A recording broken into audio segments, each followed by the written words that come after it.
The Imperial dreadnought Eternal Dominion hung in the void beyond Earth's moon like a sleeping giant, its hull stretching 12 kilometers from bow to stern. Its surface was a masterpiece of engineering, smooth as polished obsidian except where weapon arrays and sensor clusters dotted its length like jewels on a crown. The ship had been built to inspire awe and terror in equal measure, and it had never failed in that purpose. Until now. Admiral Zexai stood on the bridge, his tall, graceful form silhouetted against the viewing screen that displayed the small blue world below. His species, the Veltar, were renowned throughout the galaxy for their diplomatic skills and their ability to bring new worlds into the Empire through negotiation rather than force. Their elongated skulls housed brains capable of processing dozens of languages simultaneously, while their pale skin seemed to glow with an inner light that many species found hypnotically beautiful. "Admiral," came the voice of his aide, Commander Yulshin, "the human delegation is requesting permission to board." Zexai's large silver eyes blinked slowly. In all his years of service, he had never had a species request to come to his ship for negotiations. Usually, the Imperial protocol required him to beam down to the planet's surface, where the local rulers would prostrate themselves before him in magnificent ceremonies designed to showcase their submission to Imperial authority. "They wish to come here?" he asked, his voice carrying the melodious tone that was characteristic of his species. "Yes, Admiral," they said, and I quote, "If you want to chat, you can come to us, or we can come to you. But we're not doing this on our knees." The bridge fell silent. Several of the junior officers, representing a dozen different species from across the Empire, turned to look at their admiral with expressions of confusion and disbelief. In 3,000 years of Imperial expansion, no species had ever dictated terms for first contact. "Very well," Zexai said, after a long pause. "Grant them permission to dock. I confess myself curious about these humans." The human ship that approached the Eternal Dominion was, by Imperial standards, laughably primitive. It was barely 100 meters long, constructed of crude metal alloys and moved through space using chemical propulsion systems that the Empire had abandoned millennia ago. Its hull was scarred and patched in numerous places, giving it the appearance of something that should have been scrapped decades ago. But as it drew closer, Zexai began to notice details that troubled him. The ship moved with a precision that spoke of excellent piloting skills, despite its primitive systems. The scars on its hull weren't random damage. They were patterns that suggested this vessel had been in numerous battles and had survived them all. Most disturbing of all, the ship's approach vector and speed indicated that the pilot was completely unintimidated by the massive dreadnought they were approaching. "Sir," reported the tactical officer, a four-armed Zefki with compound eyes, "the human vessel is armed." "Of course it is," Zexai replied. "Most species bring guards to first contact negotiations." "No, sir. I mean it's heavily armed. Those aren't ceremonial weapons. Those are military-grade kinetic cannons, missile tubes, and something our sensors can't identify that appears to be generating significant energy buildup." Zexai frowned. The ship was a speck compared to his dreadnought, but the idea that these primitive humans would bring actual weapons to a diplomatic meeting was either incredibly brave or incredibly foolish. The human delegation consisted of 3 individuals, who walked into the Imperial receiving chamber as if they owned it. The chamber itself was designed to overwhelm visitors. A vast space with soaring ceilings, holographic displays showing the majesty of the Empire, and seating arrangements that subtly reinforced the power dynamic between Imperial representatives and planetary delegations. The humans ignored all of it. The leader of the group was a middle-aged woman with graying hair pulled back in a simple ponytail. She wore what appeared to be a military uniform of some kind, dark blue with silver insignia, but carried no visible weapons. Her 2 companions flanked her, a tall man with dark skin and intelligent eyes, and a shorter woman whose bearing suggested military training despite her civilian clothes. "I'm Admiral Sarah Chen, commanding officer of the Sol Defense Fleet," the woman said without preamble. "This is Dr. Marcus Williams, our xenobiologist, and Captain Lisa Rodriguez, our intelligence officer. You wanted to talk, so let's talk." Zexai blinked in surprise. Where were the bows, the expressions of awe? The careful diplomatic language designed to show respect for Imperial authority? These humans were addressing him as if he were an equal, not a representative of the most powerful force in the galaxy. "I am Admiral Zexai of the Imperial Navy," he replied, deciding to follow their lead. "I represent the Galactic Empire, and I come bearing gifts for humanity." "Gifts?" Admiral Chen raised an eyebrow. "What kind of gifts?" With a gesture from Zexai, Holographic displays activated around the chamber, showing technological marvels that had convinced countless civilizations to join the Empire. Faster-than-light drive systems that could cross the galaxy in weeks. Medical technology that could eliminate disease and extend life for thousands of years. Energy systems that could power entire worlds without environmental impact. Manufacturing technology that could end scarcity forever. These technologies, Zexai said, and many others, can be yours. The Empire offers them freely to all worlds that choose to join our great civilization. The three humans examined the displays with interest, but not the overwhelming awe that Zexai had expected. William stepped closer to one of the displays, studying the technical specifications of the faster-than-light drive. Interesting, he murmured. This appears to be based on spatial folding using exotic matter manipulation. Elegant solution, but I can see several potential problems with the containment system. Zexai's aide leaned over and whispered in his ear, "Sir, our translators indicate that the human appears to understand the theoretical principles behind our FTL drive. This was impossible. The humans had only just achieved crude space travel. They shouldn't be able to understand even the basic concepts behind Imperial technology, let alone identify potential design flaws." "What would be the terms of this arrangement?" Admiral Chen asked. "Simple," Zexai replied, falling back on the standard Imperial offer. "Humanity would join the Empire as a client species. You would enjoy the protection of our fleet, access to our technology, and the benefits of trade with thousands of worlds. In return, you would contribute to the Empire's growth through taxation, provide military service when required, and accept Imperial governance in matters of galactic importance." The silence that followed was unlike anything Zexai had experienced in decades of diplomacy. The three humans exchanged glances that seemed to communicate volumes. Finally, Admiral Chen spoke. "So, let me make sure I understand this correctly. You want us to give up our sovereignty, pay you taxes, and fight in your wars in exchange for technology that we might be able to develop ourselves in a few decades. The technology you see here took the Empire millennia to develop," Zexai said carefully. "Without Imperial aid, humanity might never achieve such advancement." Captain Rodriguez spoke for the first time, her voice carrying a hint of amusement. "Admiral, with all due respect, I think you might be underestimating us." "In what way?" Zexai asked. Williams turned away from the FTL drive display. "Your containment system has a critical flaw.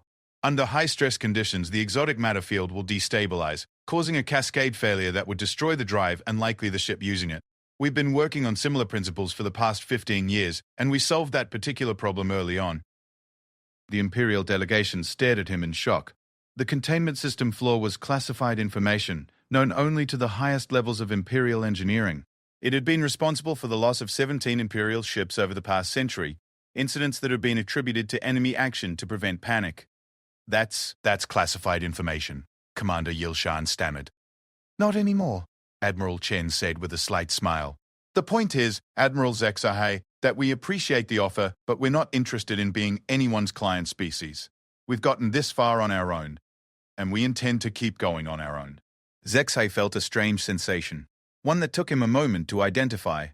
It had been so long since he had experienced it that he almost didn't recognize it. Confusion. In 3,000 years of expansion, the Empire had encountered every possible response to their offer. Eager acceptance, reluctant submission, desperate bargaining, even violent rejection. But they had never encountered indifferent rejection. "Perhaps you don't understand the scale of what the Empire offers," he said, activating new displays that showed the vast network of worlds under Imperial control, the massive fleets that protected them, the infrastructure that connected thousands of civilizations. "Oh, we understand perfectly," Captain Rodriguez said. "What you're offering is protection money with a technological signing bonus. Join your empire, pay your taxes, fight your wars, accept your governance, and in return you won't blow up our planet and you'll give us some shiny toys." The casual way she summarized thousands of years of imperial policy made Zexai's skin flush with anger. "The Empire offers order, peace, and prosperity to all who join it. We have ended wars, eliminated poverty, and brought countless species into a golden age of technological advancement, at the cost of their freedom," Admiral Chen said quietly. "We've studied your empire, Admiral. We know about the client species that have been strip-mined for resources. We know about the populations that have been relocated to serve imperial needs. We know about the cultures that have been erased in the name of efficiency and order. Those are exceptional cases," Zexay said, but even as he spoke, he realized how weak the words sounded. Doctor. Williams had moved to another display, this one showing Imperial medical technology. This is impressive, he admitted. Your life extension technology could add thousands of years to human lifespan. But what's the psychological impact of near immortality? What happens to human creativity, drive, and innovation when people know they have essentially forever to accomplish their goals? The Empire's psychological support systems help individuals adapt to extended lifespans, Zexay replied. Psychological support systems, Captain Rodriguez repeated. You mean behavioral modification programs designed to create compliant, productive citizens who don't question the system that's controlling them? We have no interest in controlling anyone, Zexay protested, but the words sounded hollow even to him. The Empire seeks only to bring order and prosperity to the galaxy. Under your definition of order and prosperity, Admiral Chen said. The problem is, Admiral, that humanity has a bit of a problem with authority. We've spent our entire history fighting against anyone who tried to tell us how to live our lives. Kings, emperors, dictators, totalitarian governments. We've thrown them all out eventually. What makes you think we'd be any different with a galactic empire? Zexay was beginning to understand why no other admiral had ever been forced to conduct extended negotiations with a potential client species. The conversation was supposed to be simple. Offer the technology, explain the terms, accept the grateful submission. Instead, he found himself defending the Empire's policies to a species that seemed completely unimpressed by everything they had to offer. You would prefer to remain isolated on this single world, he asked? To struggle with primitive technology when the galaxy offers so much more? We prefer to earn our place in the galaxy, Admiral Chen replied. Every advance we make, every problem we solve, every challenge we overcome makes us stronger. What you're offering might make us more comfortable, but it wouldn't make us better. And if we said no to your offer, what then? Doctor, Williams asked casually, as if he were inquiring about the weather. The question hung in the air like a physical presence. Zexay found himself in uncharted territory. No species had ever asked what would happen if they rejected the Empire's offer, because no species had ever been foolish enough to consider rejection. The Empire does not force membership on unwilling species, he said carefully. That's not what I asked, Dr. Bow, Williams pressed. I asked what happens if we say no. Zexay looked around the chamber, acutely aware that this conversation was being recorded and would eventually reach the highest levels of Imperial command. Whatever he said next would set a precedent that could affect the Empire's expansion for centuries to come. If humanity chooses to remain independent, he said slowly, then humanity remains independent. The three humans exchanged another. One of those meaningful looks, and Admiral Chen nodded as if confirming something they had already discussed. In that case, she said, standing up from her chair, thanks for the offer, but we'll pass. We appreciate you taking the time to visit, and we hope this won't affect our ability to maintain peaceful relations going forward. With that, the three humans turned and walked out of the chamber, leaving Admiral Zexay standing in stunned silence among the holographic displays of technological wonders that had just been casually dismissed by a species that still used chemical rockets to get into space. For the first time in 3,000 years of expansion, the Galactic Empire had been told no, and somehow the humans had made it sound like the Empire should be grateful for the privilege of being rejected. The Imperial High Council chamber on the capital world of Velcaris was a monument to power and authority. Its crystalline walls rose nearly a kilometer into the sky, their surfaces displaying real-time data from every corner of the galaxy.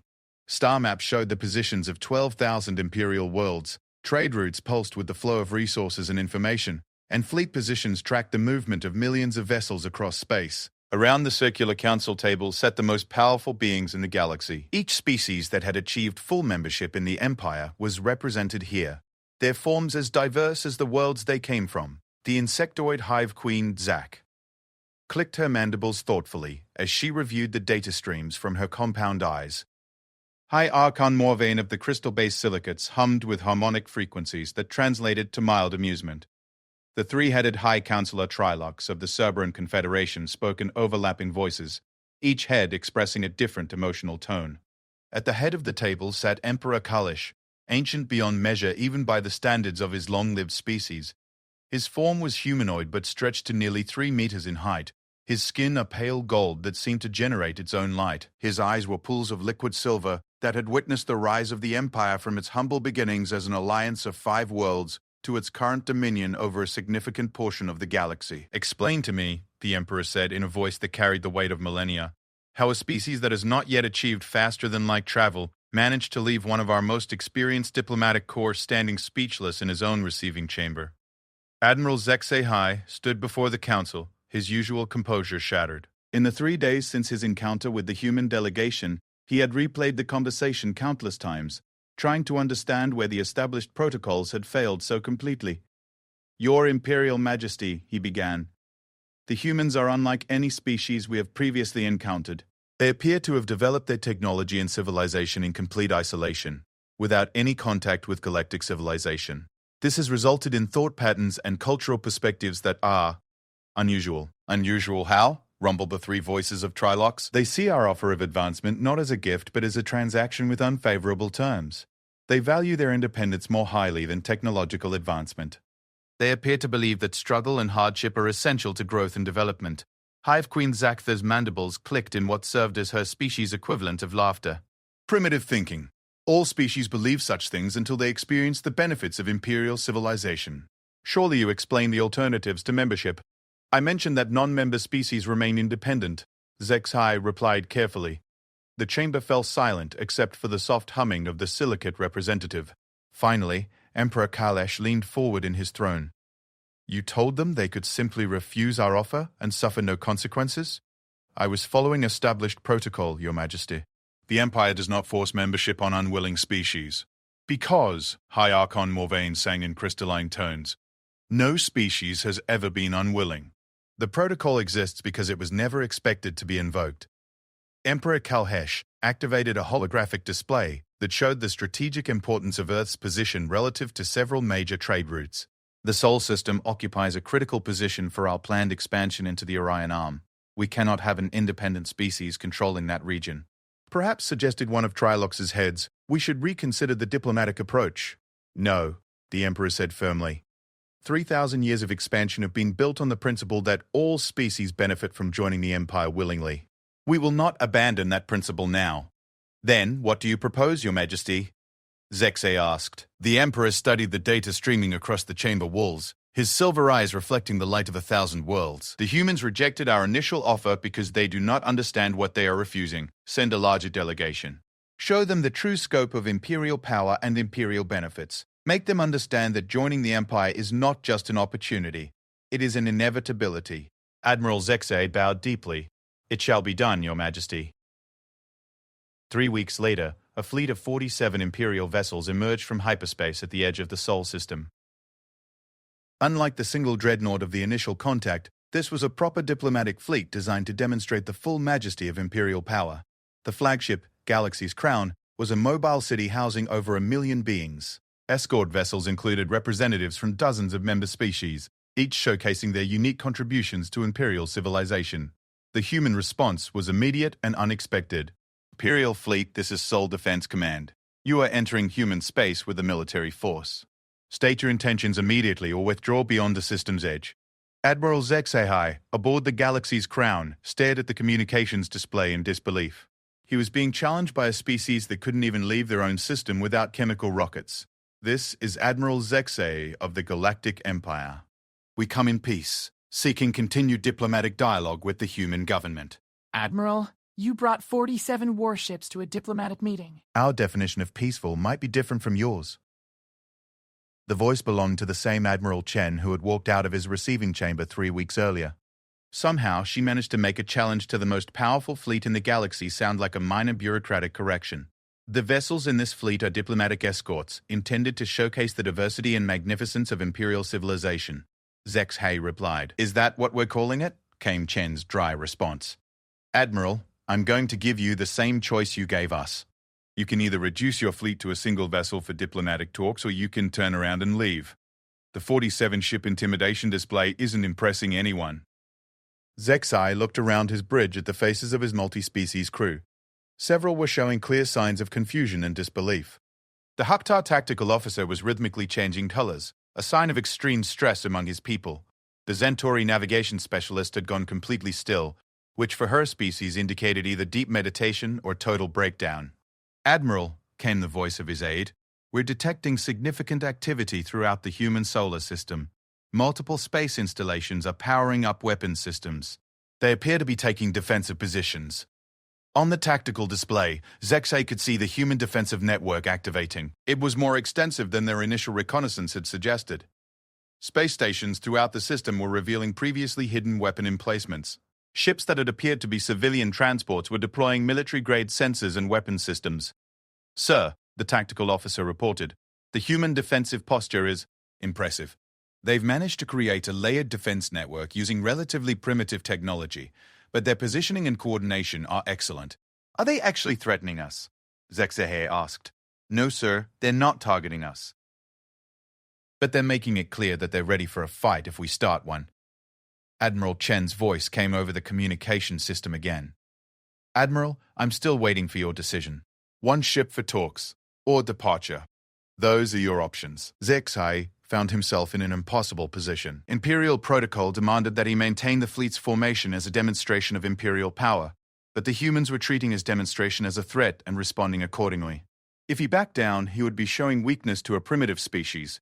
If he refused to back down, he would be escalating a diplomatic situation into a potential military confrontation. "Admiral," his aide whispered, "we're receiving priority communications from the High Council. They're monitoring this situation." That decided it.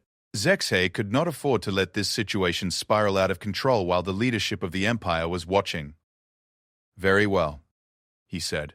"All vessels except Galaxy's Crown will withdraw to the system's edge and await further orders." As the Imperial fleet repositioned itself, Zexay wondered how a species that had only recently achieved spaceflight had managed to dictate terms to the Galactic Empire twice in less than a month. The second meeting took place on a human space station orbiting Earth. The humans had specifically requested that the talks be held in their space rather than aboard an Imperial vessel, and they had gotten their way again. The station was a massive rotating wheel that generated artificial gravity through centrifugal force, a crude but effective solution that demonstrated the human approach to engineering: simple, robust, and completely functional. The human delegation this time included not just the 3 military and scientific representatives, but also political leaders, economists, and cultural specialists. They'd clearly taken the time to study Imperial society in detail, and their questions demonstrated an understanding of galactic politics that should have been impossible for a species that had only learned of the Empire's existence 3 weeks earlier. "The economic integration protocols," said Dr. Elena Vasquez, the human economist, as she studied the holographic displays showing Imperial trade systems, appeared to be designed to create permanent dependency relationships. "The Empire's economic system promotes stability and mutual benefit," replied Economic Coordinator Belthor, a multi-tentacled cephalopoid who oversaw trade policy for the entire galaxy. "Client species provide resources and labor, while receiving advanced technology and infrastructure development in return, at exchange rates set by Imperial economic planners," Dr. Vasquez noted, "and with resource allocation priorities determined by Imperial needs rather than local requirements. The Empire has 3,000 years of experience in managing galactic resources efficiently," Belthor replied, his tentacles writhing with mild irritation. "Local planning inevitably leads to waste and conflict." Professor Sarah Kim, the human cultural specialist, looked up from her examination of Imperial social integration protocols. "These cultural adaptation programs appear to be designed to gradually eliminate local customs and belief systems in favor of Imperial standard practices.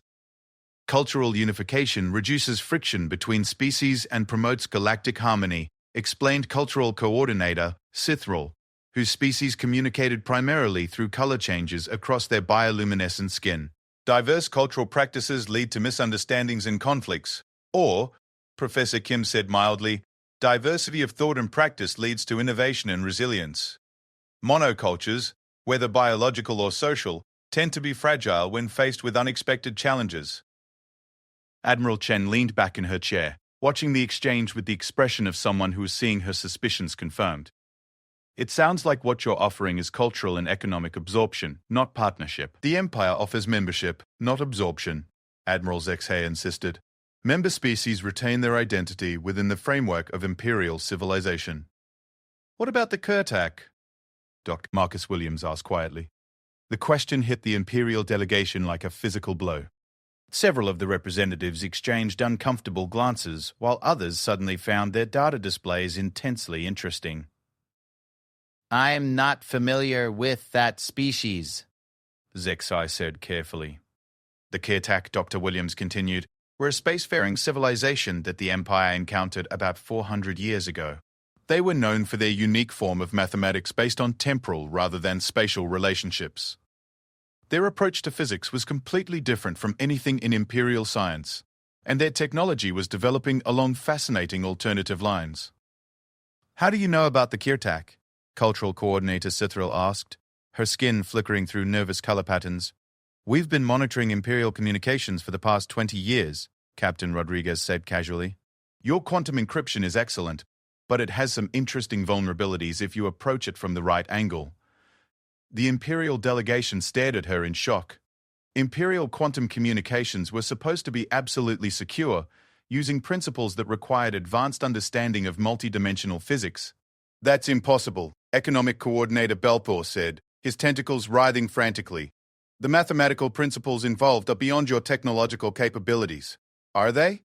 Dr. Williams asked. Or did we just approach the problem differently than you did?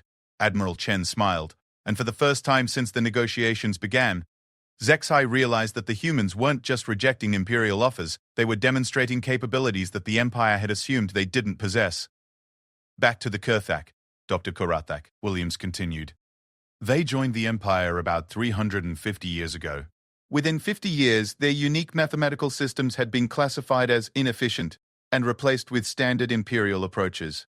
Within a century, their alternative physics research had been discontinued in favor of established imperial science. Within 2 centuries, their species had been relocated to worlds where their specialized skills could be better utilized, meaning they were scattered across the galaxy so they couldn't maintain their cultural and intellectual traditions. Today, Professor Kim added, the Kirthak still exist as individuals, but their civilization, their unique perspectives, and their alternative approaches to understanding the universe are gone. They've been absorbed into the imperial system so completely that they can't even remember what made them special in the first place. The Kirthak case was unusual, Zexai said weakly. Their integration into imperial society was more complete than typical. It wasn't unusual, Admiral Chen said firmly. It was inevitable. It's what happens to every species that joins the Empire. Cultural Coordinator Cithril just finished explaining that cultural unification is official imperial policy. The only difference with the Kirtak is that it happened faster because their differences were more pronounced. Dr. Vasquez pulled up economic data on her tablet. We've analyzed the economic patterns of 17 species that joined the Empire in the past 5 centuries. In every case, initial development was followed by resource extraction that gradually reduced the client world to a supplier of raw materials and basic labor. The advanced manufacturing and research was relocated to core imperial worlds, leaving the former independent species economically dependent and politically powerless. These species prosper within the imperial system, Economic Coordinator Belthor protested. They survive? Dr. Vasquez corrected. They're comfortable, but they've traded their future for imperial technology. They can't develop new industries without imperial approval. They can't pursue research directions that compete with imperial interests. They can't even modify their own political systems without imperial oversight. And that, Admiral Chen said, standing up from her chair, is why we're still not interested. But what is your alternative? Admiral Zaxhe asked desperately. You cannot develop galactic-level technology in isolation. You cannot defend yourselves against the threats that exist in the galaxy. You cannot even leave your own solar system without imperial assistance. Admiral Chen walked over to the station's observation window, which showed the curve of Earth below and the stars beyond. Admiral, you keep assuming that we want to be like you. You keep offering to make us powerful like the Empire, comfortable like imperial client species, advanced like imperial technology. But you've never asked what we actually want. What do you want? Zexai found himself asking, despite himself. We want to be ourselves, she said simply. We want to make our own mistakes, solve our own problems, and earn our own victories. We want to explore the galaxy on our own terms, at our own pace, and in our own way. And if you fail? Cultural Coordinator Cithril asked, her skin patterns showing genuine curiosity.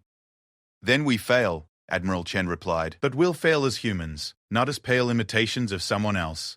Dr. Williams stood up and activated a holographic display of his own. Instead of showing imperial technology, it displayed human space installations throughout the Sol system. Admiral, we appreciate what the Empire has to offer. Your technology is impressive, your organization is efficient, and your goals are admirable. But we've been studying galactic civilization for 20 years, and we've reached some conclusions. The display zoomed in to show detailed technical specifications of human technology. Zexai was stunned to see that while human systems were indeed primitive compared to imperial standards, they showed design philosophies and engineering approaches that were completely unique. Your faster-than-light drive, Dr. Williams continued, is elegant and efficient, but it requires exotic matter that can only be produced in imperial facilities. Your energy systems are incredibly powerful, but they rely on components that must be manufactured using imperial processes. Your medical technology can extend life indefinitely, but it requires regular treatments with compounds that only imperial labs can synthesize. We call it the dependency trap, Dr. Vasquez added. Every imperial technology requires other imperial technologies to function. Once you start using imperial systems, you can never go back to developing your own alternatives. That's not a flaw, Economic Coordinator Belter said. That's integration. It ensures that member species remain committed to the imperial system. It ensures that member species remain trapped in the imperial system, Professor Kim corrected. They can never leave, never change course, never choose a different path. They become permanent clients, dependent on imperial goodwill for their continued survival. Admiral Chen turned back to face the imperial delegation. We've spent 10,000 years learning that the most dangerous thing you can do is become dependent on someone else for your survival. We've built our entire civilization around the principle of self-reliance. We're not going to abandon that principle now, no matter how advanced your technology might be. But surely, Admiral Zexay said, you can see the benefits of cooperation, of shared knowledge and resources? Of course, Admiral Chen replied. We're very interested in cooperation. We're interested in trade, in cultural exchange, in scientific collaboration. We're just not interested in subordination. The Empire doesn't require subordination, Zexay protested. Admiral, Dr. Williams said quietly, everything we've seen about imperial policy suggests otherwise. You don't have allies. You have client species. You don't have trading partners. You have resource suppliers. You don't have member worlds. You have imperial provinces with local administrators. We would be willing to consider a different kind of relationship, Admiral Chen said. Equal partnership, independent cooperation, mutual benefit without political subordination. Admiral Zexai felt a strange sensation in his chest. The humans were offering the Empire something that had never existed in 3,000 years of expansion, the possibility of dealing with another civilization as equals. I would need to discuss such an arrangement with the High Council, he said slowly. We understand, Admiral Chen said. Take all the time you need. We're not going anywhere. As the Imperial delegation prepared to leave the human space station, Admiral Zexai found himself wondering if the humans had just offered the Empire its greatest opportunity or its greatest threat. Perhaps, he thought, there might not be a difference. The emergency session of the Imperial High Council had been called at the unprecedented hour of deep night cycle, when most species were in their dormancy periods. The chamber's usual displays had been replaced with a single massive hologram showing the Sol system, surrounded by detailed analysis of human capabilities, culture, and technology. The assembled representatives looked tired and confused, which was exactly how Emperor Kalesh felt. Let me make certain I understand this correctly, rumbled the three voices of High Counselor Trilox, each head speaking with a different emotional tone. The humans have rejected our standard membership offer, our enhanced membership package, and our proposal for equal partnership. Instead, they have made a counter-proposal that would fundamentally alter the structure of the Empire itself. Admiral Zexai stood at the center of the chamber, his usual diplomatic composure replaced by the expression of someone who had been forced to reconsider everything he thought he knew about galactic politics. That is correct, High Counselor. The humans have proposed what they call a Galactic Confederation, a voluntary association of independent species that would cooperate on matters of mutual interest while maintaining complete political and cultural autonomy. High Archon Morvane's crystalline form resonated with harmonic frequencies that translated to deep skepticism.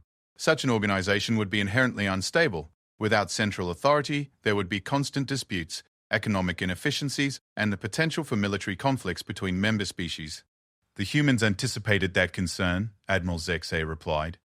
They have provided detailed proposals for conflict resolution mechanisms, economic coordination protocols, and security arrangements. Their suggestive framework is surprisingly sophisticated. Hive Queen Zaktheth clicked her mandibles thoughtfully. Perhaps too sophisticated for a species that has not yet achieved faster-than-light travel. Where did they acquire such knowledge of interstellar governance? They claim to have developed their proposals through theoretical modeling and analysis of imperial policies, Zexhay answered. However, their understanding of galactic politics is far more detailed than such methods should allow. Emperor Kalish leaned forward on his throne, his silver eyes reflecting the light of the Sol System hologram. Show me their technological assessments. The hologram shifted to display human analysis of imperial technology. The Emperor studied the data with growing concern, noting not just the accuracy of their evaluations, but the sophistication of their critiques and suggested improvements. They have identified flaws in our systems that our own engineers missed, he said quietly. How is this possible? Your Imperial Majesty, Admiral Zexhay said carefully, I believe the humans have been preparing for contact with galactic civilization far longer than they initially indicated. Their technological development appears to have been guided by a comprehensive understanding of Imperial capabilities and limitations. Are you suggesting they have been studying us without our knowledge? Asked Cultural Coordinator Cithril, her bioluminescent skin flickering through alarmed color patterns. I'm suggesting they may be considerably more advanced than they appear, Zexhay replied. Their space-based infrastructure is far more extensive than our initial reconnaissance indicated. Their defensive capabilities are more sophisticated than should be possible with their apparent technology level. And their understanding of Imperial society is detailed enough to suggest either extensive prior study or... What, Admiral? The Emperor asked. Or contact with other sources of information about the Empire. The chamber fell silent, except for the soft humming of energy systems and data processors. The implications of Admiral Zexhay's statement were staggering. If humanity had access to information sources beyond Imperial control, it could mean that other civilizations had been observing the Empire without detection. There is another possibility, said a new voice from the chamber's entrance.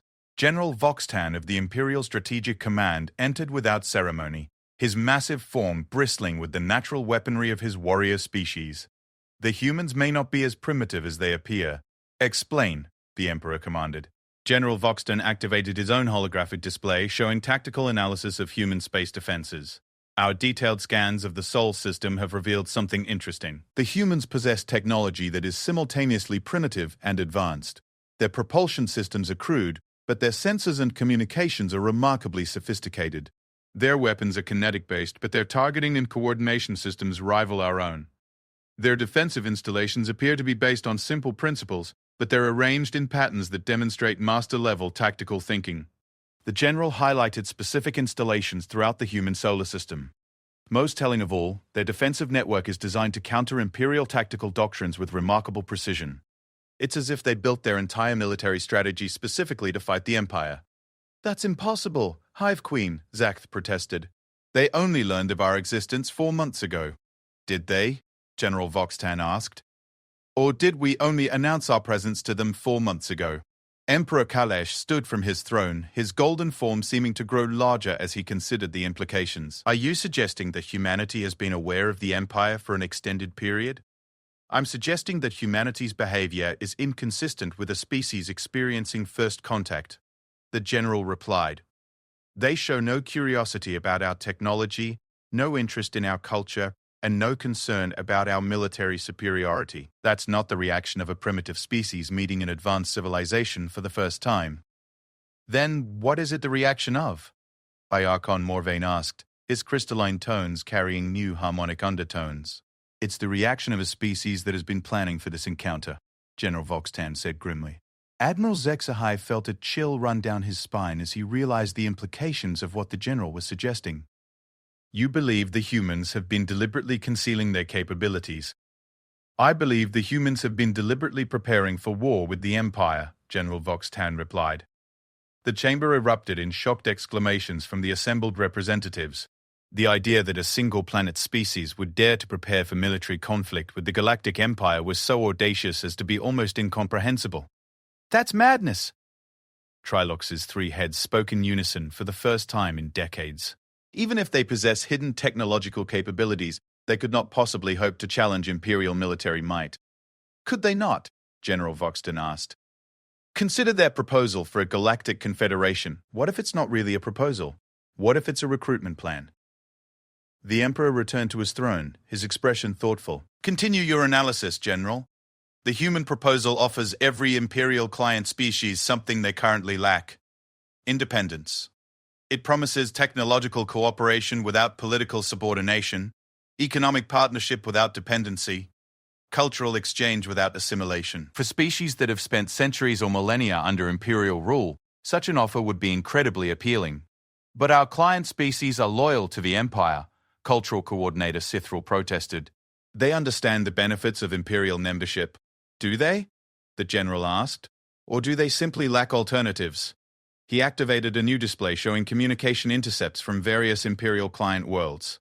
The data was disturbing.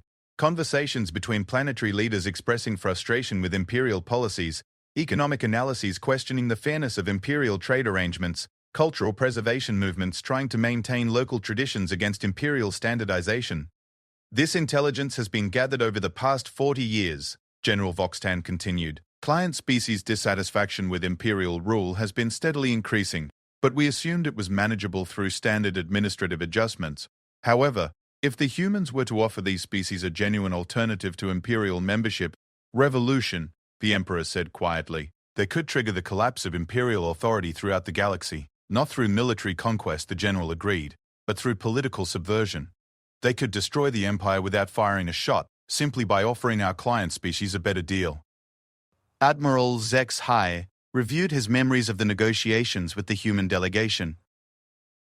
Their confidence, their detailed knowledge of Imperial policies, their complete lack of intimidation. It all made sense if they had been planning this for years or decades. But why reveal themselves now? He asked. If they've been planning for so long, why not continue to develop their capabilities in secret? Because, said a new voice from the chamber's communication system, they're ready. The assembled council turned toward the source of the voice with expressions of shock and alarm. No one should have been able to access the chamber's communication systems without authorization from the Emperor himself.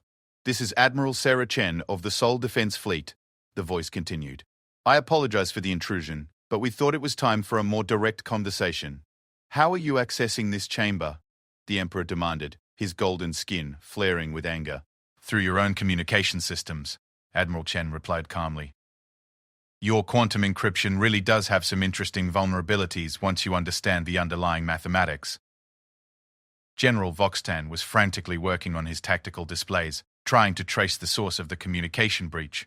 Sir, the signal appears to be originating from inside our own network. They're not accessing our systems from outside. They're already inside them. We've been monitoring Imperial communications for quite some time, Admiral Chen continued. Not to gather intelligence for aggressive purposes, but to understand the civilization we would eventually need to deal with. We wanted to be prepared for this conversation. What conversation? Emperor Kalish asked, his voice carrying dangerous undertones. The conversation where we explain why the Empire needs to change, Admiral Chen replied. Your current system is unsustainable, Emperor. You've built a galaxy-spanning civilization on the principle of continuous expansion and resource extraction. But galaxies are finite, resources are limited, and conquered species eventually develop the capability to resist their conquerors. High Archon Morvane's crystalline form resonated with frequencies that suggested deep alarm. You speak of resistance as if it were inevitable, isn't it? Admiral Chen asked. How many species have joined the Empire willingly in the past century? How many have been forced to join through economic pressure or military threat? How many client worlds are currently experiencing civil unrest or independence movements? The uncomfortable silence that followed answered her questions more clearly than any words could have. The Empire is facing a choice. Admiral Chen continued. You can attempt to maintain your current system through increasing levels of control and oppression, which will inevitably lead to widespread rebellion and the collapse of galactic civilization. Or you can evolve into something better.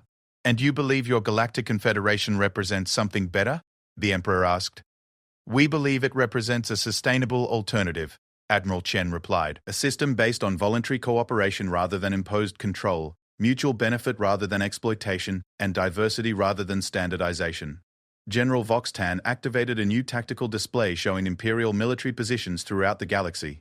Even if some client species were attracted to your proposal, the Empire possesses sufficient military force to maintain order. General, Admiral Chen said with what sounded like genuine sadness, you still don't understand the nature of the threat you're facing. This isn't about military force. This is about legitimacy. Explain, the Emperor commanded. For 3,000 years, the Empire has maintained control through the implicit threat that resistance is futile. Your military superiority has been so overwhelming that no species has dared to challenge you directly. But what happens when that assumption of invincibility is broken? Our military superiority is not an assumption, General Voxten growled. It is a demonstrable fact, is it? Admiral Chen asked. General, your military doctrine is based on fighting other Imperial-level civilizations or primitive species that lack interstellar capabilities. What happens when you face an opponent that has specifically designed their entire civilization to counter Imperial tactics? You cannot be serious. Hive Queen Zacht clicked her mandibles in what might have been laughter. A single planet against the combined might of the Empire? Not a single planet, Admiral Chen corrected. An idea. The idea that there's an alternative to Imperial rule. Once that idea spreads, General, your military superiority becomes irrelevant. You can't bomb an idea out of existence, and you can't conquer a concept with dreadnoughts. The Emperor stood again, his form radiating authority and power. You presume to threaten the Empire? No, Emperor, Admiral Chen replied. We presume to offer it salvation. The Empire can continue on its current path toward inevitable collapse, or it can evolve into something that can survive and thrive in a galaxy full of advanced civilizations. The choice is yours. And if we refuse your offer? Then you refuse it, Admiral Chen said simply. We're not going to force change on anyone, Emperor. That's the entire point. But we will offer every species in the galaxy the choice between Imperial membership and Confederation partnership. We'll let them decide for themselves which system better serves their interests. You would destabilize the entire galaxy, Cultural Coordinator Sithril accused, her skin patterns flashing through angry reds and oranges. We would give the galaxy a chance to destabilize itself peacefully, Admiral Chen corrected. The alternative is waiting for the inevitable violent collapse when the contradictions in the Imperial system finally tear it apart. General Voxtan leaned forward over his tactical displays. Admiral Chen, you speak as if the outcome of such a competition between systems is foregone. What makes you so confident that species will choose your confederation over the proven stability of the Empire? Because, General, Admiral Chen replied, we're offering them something the Empire never has, the right to say no. The communication channel closed, leaving the Imperial High Council in stunned silence. For the first time in 3,000 years, the Empire faced a challenger that could not be defeated through superior technology or overwhelming force. For the first time in 3,000 years, the Empire faced an enemy that was fighting for an idea rather than territory. And for the first time in 3,000 years, the Empire was not certain of victory. The first defection came from an unexpected source. The Kethmori, one of the Empire's oldest client species, and the designers of the Imperial communication networks that the humans had so easily penetrated. Their announcement reached the Imperial capital through the very systems they had built, and the irony was not lost on anyone in the High Council chamber. The Kethmori Council of Elders regrets to inform the Empire that we are formally withdrawing from Imperial membership, effective immediately, the translated message began. After careful consideration of the alternatives presented by the Human Confederation proposal, we have determined that our species' interests are better served by independent membership in the proposed Galactic Confederation. Emperor Kalesh stared at the communication with an expression of profound disbelief. The Kethmori had been Imperial citizens for over 2,000 years. They had designed and maintained the Empire's communication infrastructure. They had been so thoroughly integrated into Imperial society that they served in key technical positions throughout the government. How? He asked, his voice barely above a whisper.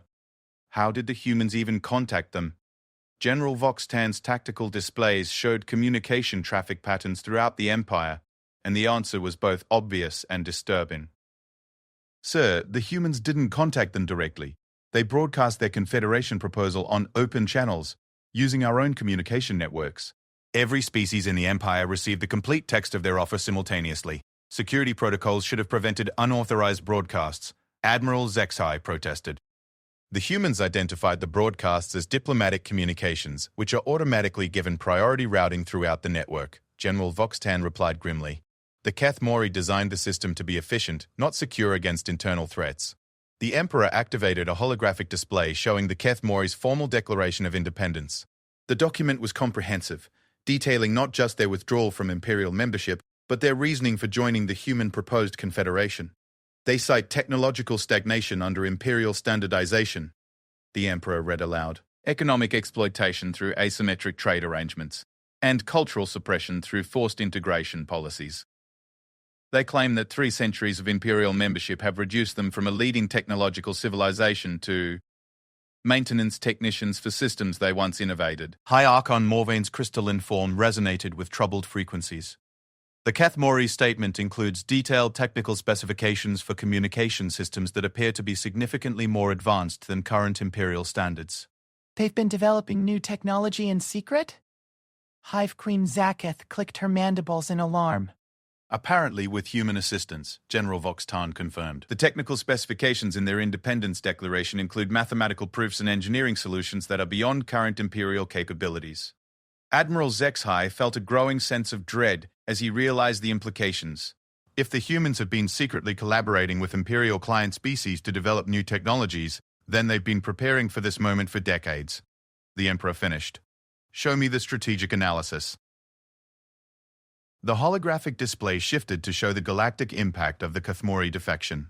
With their withdrawal, the Empire would lose not just a client world, but control of the communication networks that connected thousands of Imperial systems. Without Keth-Mori technical support, Imperial communication efficiency will drop by approximately 60%, General Voxtan reported. Response times for military coordination will increase dramatically, and several frontier sectors will be effectively cut off from Central Command. Can we maintain the networks without them? The Emperor asked. Not at current operational levels, the General admitted. We have Keth-Mori technicians stationed throughout the Empire, but if they follow their homeworld's lead and withdraw their services, we'll face a communications crisis within days. As if summoned by their discussion, alert indicators began flashing throughout the High Council chamber. Reports flooded in from across the Empire. Keth-Mori technicians were abandoning their posts, communication hubs were shutting down, and entire sectors were losing contact with Imperial Command. It's coordinated, General Voxtan said with grudging respect. They've planned this perfectly. By the time we received their formal declaration, they had already executed a complete withdrawal from Imperial infrastructure. Sir, interrupted a communications officer. We're receiving priority transmissions from 17 client worlds. They're requesting clarification of their rights under Imperial law to withdraw from membership and join alternative organizations. Emperor Kalish closed his silver eyes and tried to process the magnitude of what was happening. In the space of a few hours, the humans had triggered the first voluntary defection in Imperial history and crippled the Empire's communication capabilities. Worse, they had demonstrated that Imperial client species were not only aware of alternatives to Imperial membership, but actively preparing to pursue them. Options, he said simply. General Voxtan activated military deployment displays. We can deploy the fleet of final authority to the Keth-Mori system and force their return to Imperial membership. Standard protocol for rebellion suppression.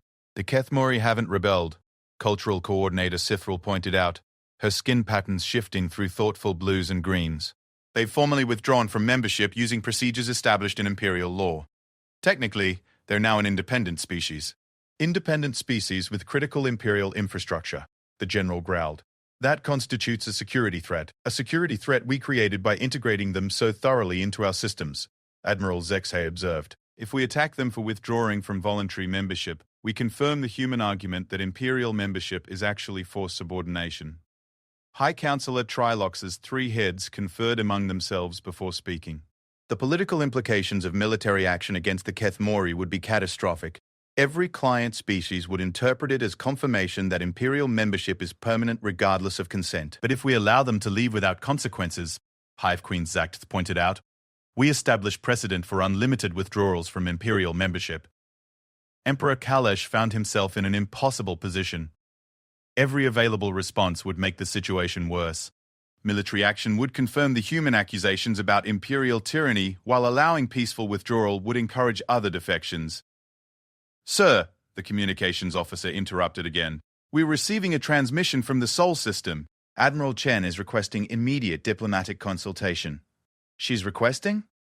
General Voxtan's natural weaponry extended in a threat display. A single planet species is making demands of the Empire? Actually, the communications officer said nervously, she's offering to mediate between the Empire and the Keth-Mori to prevent the situation from escalating into military conflict. The audacity of the offer left the High Council speechless. The humans, who had triggered the crisis in the first place, were now offering to solve it through mediation. The implication that the Empire needed human assistance to manage its own internal affairs was almost too insulting to contemplate. "Accept the offer," Emperor Kalesh said quietly. "Your Majesty," several council members exclaimed simultaneously. "We need to understand what we're facing," the Emperor explained. "And we need to regain control of the situation before more species follow the Kethmori example. If the humans can mediate a solution that preserves Imperial authority while preventing further defections, we should consider it."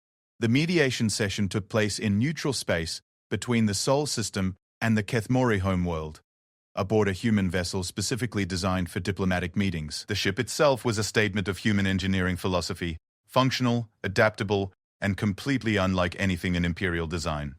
Where Imperial vessels emphasized grandeur and overwhelming scale, the human diplomatic ship prioritized practical efficiency and flexible configuration. Emperor Kalesh attended the session personally, bringing with him the full authority of Imperial law and policy. His presence was intended to demonstrate both the importance of the situation and the Empire's commitment to resolving it peacefully. Accompanying him were Admiral Zexai, General Voxtan, and Cultural Coordinator Sithril. The Kethmori delegation consisted of their three most senior technology coordinators and their chief cultural preservation specialist. Their presence was significant. These were the individuals who had designed and maintained Imperial systems for centuries, and their defection represented the loss of irreplaceable institutional knowledge. Admiral Chen served as mediator, but her role was unlike traditional Imperial diplomacy. Instead of imposing solutions or leveraging superior power, she facilitated discussion between the parties and helped them identify mutually acceptable outcomes. "The fundamental issue," she began, "appears to be a disagreement about the nature of Imperial membership. The Empire views it as a permanent commitment to galactic stability and prosperity. The Kethmori view it as a voluntary association that should be subject to regular review and renewal." "Imperial membership has always been permanent," Emperor Kalesh stated. 3,000 years of expansion have been built on the assumption that species join the Empire permanently and contribute to its stability over time. "And that worked well," Coordinator Sithril added, "when Imperial membership provided clear benefits that outweighed the limitations of autonomy. But circumstances have changed." Senior Technology Coordinator Veltak of the Kethmoris spoke for the first time, a translated voice carrying centuries of frustration. "Imperial policies have prevented my people from pursuing technological development that might compete with established Imperial systems.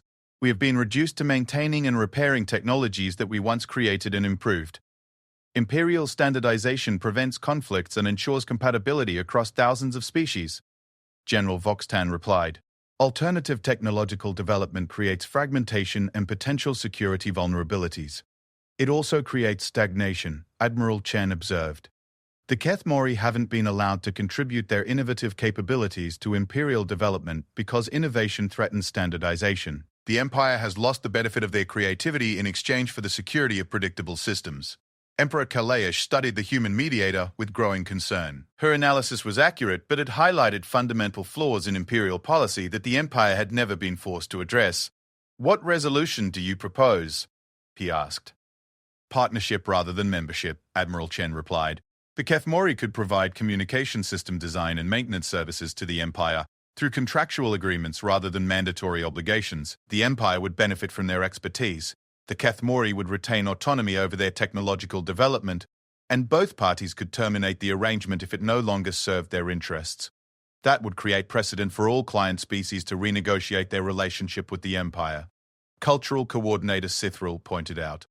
"Yes," Admiral Chen agreed, "it would. The implications hung in the air like a physical presence. If the Empire accepted partnership arrangements with the Kethmori, every client species would demand similar renegotiation of their status. The fundamental structure of Imperial civilization would need to be rebuilt from the ground up. The Empire cannot function as a voluntary association," General Voxtan stated. "Without central authority and guaranteed commitment from member species, the systems that maintain galactic stability would collapse." "Would they?" asked Chief Cultural Preservation Specialist Irondock of the Kethmori. "Or would they evolve into more effective and sustainable systems?" "The proposed Galactic Confederation," Admiral Chen added, "would provide the same coordination and stability functions as the Empire, but through voluntary cooperation rather than imposed control. Species would contribute because they see benefit in cooperation, not because they're required to submit." Emperor Kalesh realized that he was witnessing the end of the Imperial era and the beginning of something entirely new. The question was whether the Empire could adapt to the new reality or would be destroyed by its inability to change. If the Empire were to restructure its relationship with client species, he said carefully, what guarantee would we have that galactic civilization would remain stable? The same guarantee you have now, Admiral Chen replied. None. The difference is that under a voluntary system, stability would be maintained through mutual benefit and shared commitment rather than force and coercion. It would be more resilient because it would be based on genuine cooperation. And if some species chose not to cooperate, General Voxton asked, then they wouldn't, Admiral Chen said simply. But isolation has costs as well as benefits. Most species would choose cooperation over isolation if the terms were fair and the benefits were real. Senior Technology Coordinator Veltak leaned forward in her chair. The Kathmori are willing to continue providing communication services to Imperial space under a partnership agreement. We are also willing to share our advanced communication technologies with any species that wishes to use them, but we will not return to subordinate status. Emperor Kalesh looked around the room at the faces of beings who were calmly discussing the voluntary dissolution of the most powerful empire in galactic history. The remarkable thing was that none of them seemed to view it as dissolution. They viewed it as evolution. I need to consult with the High Council, he said finally. Of course, Admiral Chen replied. Take all the time you need. This is too important to rush.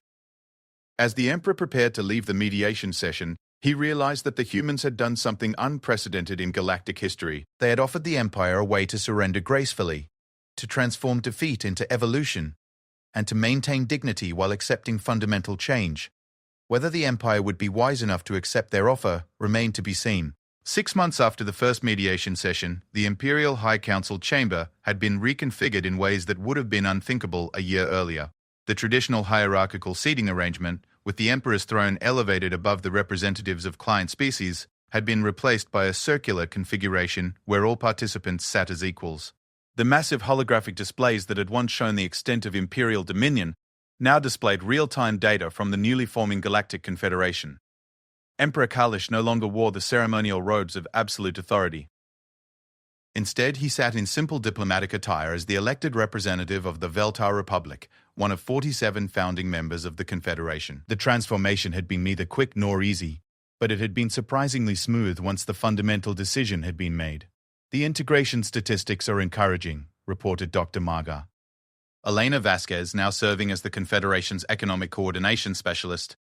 31 former Imperial client species have successfully transitioned to partnership status, while 12 have chosen to maintain closer association arrangements. Only 4 species have elected complete independence with minimal Confederation involvement. Admiral Sarah Chen, now holding the rotating position of Confederation Security Coordinator, activated a display showing the new galactic security arrangements. The distributed defense network is operational across 60% of former Imperial spacetimes. Response times for crisis situations have actually improved by approximately 20% compared to Imperial standards. How is that possible? Asked General Voxtan, who now served as military integration advisor to the Confederation Council. The Empire maintained the largest and most powerful fleet in galactic history. The Empire maintained a centralized fleet designed to project power over reluctant subjects, Admiral Chen corrected gently. The Confederation maintains distributed fleets designed to defend willing partners. The psychological and strategic differences are significant.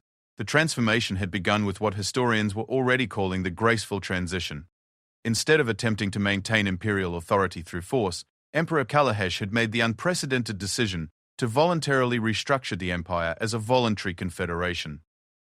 The process had taken 6 months of intensive negotiation, during which every former client species had been given the opportunity to determine their preferred relationship with galactic civilization. The results had surprised everyone, including the humans who had proposed the alternative in the first place. The Kethmori communication networks are now 40% more efficient than the old imperial systems, reported Senior Technology Coordinator Veltak, who had been elected to the Confederation's Technology Development Council. When species are allowed to innovate rather than simply maintain existing systems, advancement accelerates dramatically. Cultural preservation and exchange programs have identified over 200 unique technologies and scientific approaches that were being suppressed under imperial standardization, added Professor Sarah Kim, now serving as Cultural Diversity Coordinator. The potential for technological and social development under the new system appears to be exponential. Pi Archon Morvain, representing the Silicate Collective, resonated with harmonic frequencies that translated to cautious optimism. The transition has not been without challenges. Several species initially struggled with the concept of voluntary cooperation after centuries of mandated compliance. The Centauri Merchant Republic required 3 months to accept that they could set their own trade policies without imperial approval, Dr. Vasquez noted. They kept requesting permission to make economic decisions that were now entirely within their own authority. Emperor Kalesh, though he was still adjusting to being called Representative Kalesh, smiled at the memory. The psychological adjustment to voluntary cooperation had been as significant a challenge as the political and economic restructuring. The most remarkable aspect of the transition, he said, has been the discovery that voluntary cooperation is actually more efficient than imposed compliance. When species contribute to galactic civilization because they see benefit in doing so, rather than because they're required to do so, their contributions are more innovative and enthusiastic. Dr. Bahrain. Marcus Williams, now directing the Confederation's Scientific Collaboration Initiative, activated a display showing research developments across former Imperial space. In 6 months, the Confederation has initiated more new research projects than the Empire typically approved in a decade.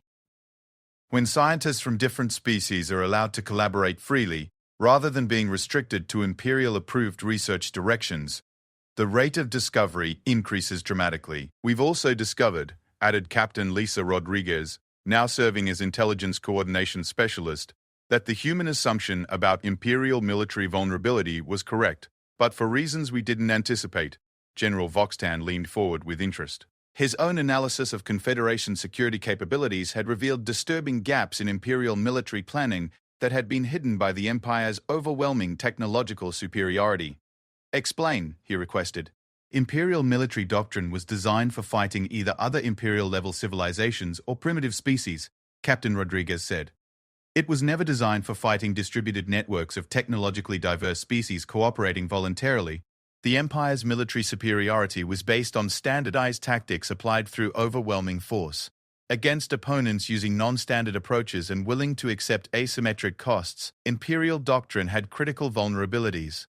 The humans demonstrated this during the transition period, General Voxtan admitted. When several species attempted to withdraw from Confederation negotiations through military pressure, human tactical assistance helped them develop defense strategies that neutralized Imperial advantages. Admiral Chen brought up a specific example on the tactical displays. The Haktar resistance to the Zefki military intervention was a perfect case study. The Zefki assumed that their superior technology and traditional Imperial tactics would force Haktar compliance. Instead, Haktar forces used terrain, timing, and unconventional tactics to make the cost of military occupation unsustainable. The Zefki withdrew and accepted Confederation mediation, General Voxtan continued. But the lesson was clear. Military superiority based on technological advantage is meaningless against opponents who are willing to accept high costs and use non-traditional approaches. Representative Kalish nodded thoughtfully. The Empire's military dominance was ultimately based on the assumption that all species would fight according to Imperial expectations. When faced with opponents who refused to accept the rules of engagement, Imperial advantages became irrelevant. Hive Queen Zakteth clicked her mandibles in what had become her characteristic expression of rueful amusement. The humans taught us that the most powerful force in the galaxy is not technology or military might, but the refusal to accept that defeat is inevitable. Which brings us to the current situation, Admiral Chen said, activating a new display showing the boundaries of former Imperial space and the regions beyond. The Confederation now controls approximately 70% of former Imperial territory, with the remaining 30% consisting of species that have chosen complete independence. But we're also receiving contact requests from civilizations beyond former Imperial borders. The implications were staggering. The Empire had assumed that it encompassed the majority of galactic civilization, but the transformation had revealed that vast regions of space contained advanced civilizations that had been deliberately avoiding Imperial contact. The Andorian Commonwealth has been observing Imperial expansion for over 1,000 years, Dr. Carl Williams reported. They developed stealth and concealment technologies specifically to avoid Imperial detection. They're now interested in Confederation membership because they view voluntary association as preferable to continued isolation. The crystalline synthesis represents a collective of silicon-based civilizations that found Imperial biological bias unacceptable, added Professor Kim. They're willing to engage with